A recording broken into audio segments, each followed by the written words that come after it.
Every time your cat presses their head against you, your hand, your face, your leg, you smile and think, how sweet, they love me. And that feeling is real. But the reason behind that behavior? Almost every cat owner on the planet has it completely wrong.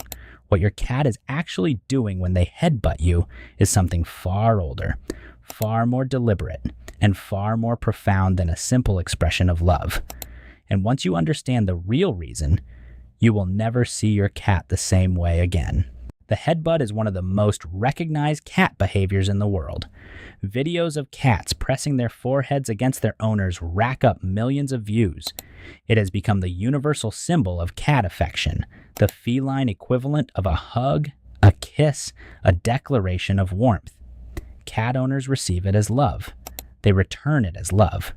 The whole exchange feels simple, mutual, and completely understood. It is not completely understood. What is actually happening when your cat headbutts you, what scientists call bunting, is a behavior rooted not in affection, but in something your cat considers far more serious, far more necessary, and far more specifically directed at you than you may have realized. The affection you feel in that moment is not wrong, but it is the surface of something much deeper. And the deeper layer is where the real story of your relationship with your cat actually lives. The reason most owners never get past the surface is simple. The behavior looks like love. It feels like love. And love is a satisfying explanation that requires no further investigation. But your cat is not operating on satisfying explanations. They are operating on ancient, precise, biologically driven imperatives. And every time they press that small forehead against you, every single one of those imperatives is active. This video is going to take you past the surface, through the biology, through the behavior research, through the evolutionary history of this gesture. Body 1. What bunting actually is and why your cat has scent glands on their head. Before we can understand why your cat headbutts you, we need to understand what is physically happening in that moment, because the biology of bunting is where the real meaning begins. Your cat has scent glands distributed across their body. Most people know about the scent glands near the base of the tail. Fewer people know about the ones on the paws, and almost no one thinks about the ones on the face, specifically the glands located on the cheeks, the chin, the lips, and critically, the forehead. These facial scent glands produce a complex chemical mixture called a pheromone, an invisible, odorless to humans biochemical signal that carries an extraordinary amount of information. When your cat presses their forehead against you, when they bunt you, they are depositing this pheromone mixture onto your skin, your clothing, your hair. They are, in the most literal biological sense, marking you, not aggressively, not territorially in the way cats mark furniture or door frames, but with something researchers have identified as a distinctly social, affiliative chemical signal, one that cats produce and deposit specifically in interactions with beings they have accepted into their inner circle. Veterinary researchers and feline pheromone scientists, including teams who developed the synthetic version of this signal used in calming products like Feliway, have identified this facial marking pheromone as fundamentally different from the territorial pheromones cats deposit through scratching or spraying. The facial pheromone is associated specifically with safety, familiarity, and social belonging. When your cat deposits it on you, the chemical message they are leaving is not simply, "I was here." The message is, "This belongs to my world. This is safe. This is mine in the way that the things I love are mine." Here is what most owners miss entirely. Your cat is not headbutting you because they feel affectionate in a passing, momentary way. They are engaging in a deeply biological act of incorporation, pulling you into their scent network, their social map, their definition of what is safe and familiar and worth protecting. That forehead pressed against yours is not a kiss. It is a declaration of membership. And membership in the emotional world of a cat is not given lightly. If bunting were simply an expression of general affection or contentment, you would expect cats to do it indiscriminately. To guests, to strangers, to anyone who happened to be nearby when the mood struck. but that is not what the research shows. And it is not what careful observation of cat behavior confirms. Cats are extraordinarily selective about who they bunt.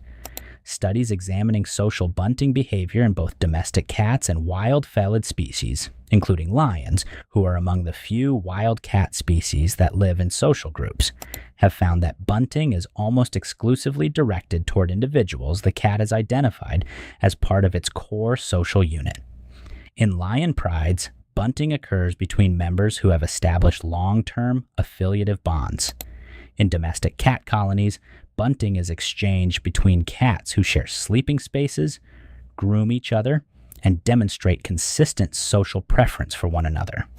The selectivity of bunting in domestic cats living with humans follows the same pattern. Feline behavior researchers have documented that cats overwhelmingly direct bunting behavior toward their primary attachment figure, the one person in the household they have identified as their central social bond. Secondary figures may receive occasional bunting, particularly after extended absences.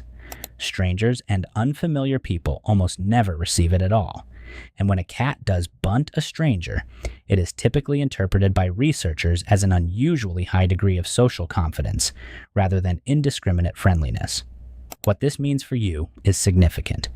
When your cat chooses to bunt you, specifically you, in this moment, in this space, they are not acting on a general impulse toward warmth or comfort. They are making a social selection, a deliberate, biologically encoded choice about who belongs in their inner circle and who has earned the right to be marked as part of their world. That's not random.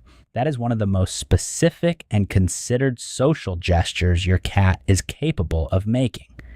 And the fact that they make it with you, consistently and repeatedly, tells you something precise and important about where you sit in the emotional landscape of their life. Before we move on, think about the last time your cat bunted you.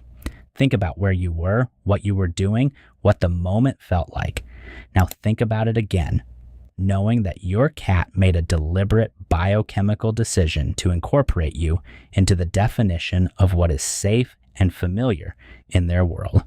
The moment does not change, but its meaning does. The biology of bunting explains the mechanism, but there is an emotional layer underneath the biochemistry that is equally important, and this is the layer that most behavior discussions skip over entirely. Cats do not bunt when they are stressed. They do not bunt when they are fearful, in pain, overstimulated, or uncertain about their environment. The facial pheromone associated with bunting, what researchers classify as the feline facial pheromone fraction F3, is produced and deposited specifically in states of emotional security. A cat that is bunting is, by biological definition, a cat that feels safe. Safe in their environment, safe with the being they are bunting, safe enough to lower every guard, approach without calculation, and make physical contact with their most sensitive facial area. This matters enormously when you consider what it means for your relationship with your cat. Every time your cat bunts you, they are giving you a real-time emotional status report. They are telling you, not in metaphor, not in anthropomorphic projection, but in literal biochemical signal, that in this moment, in your presence, they are okay. They are settled. Their nervous system is at rest. The world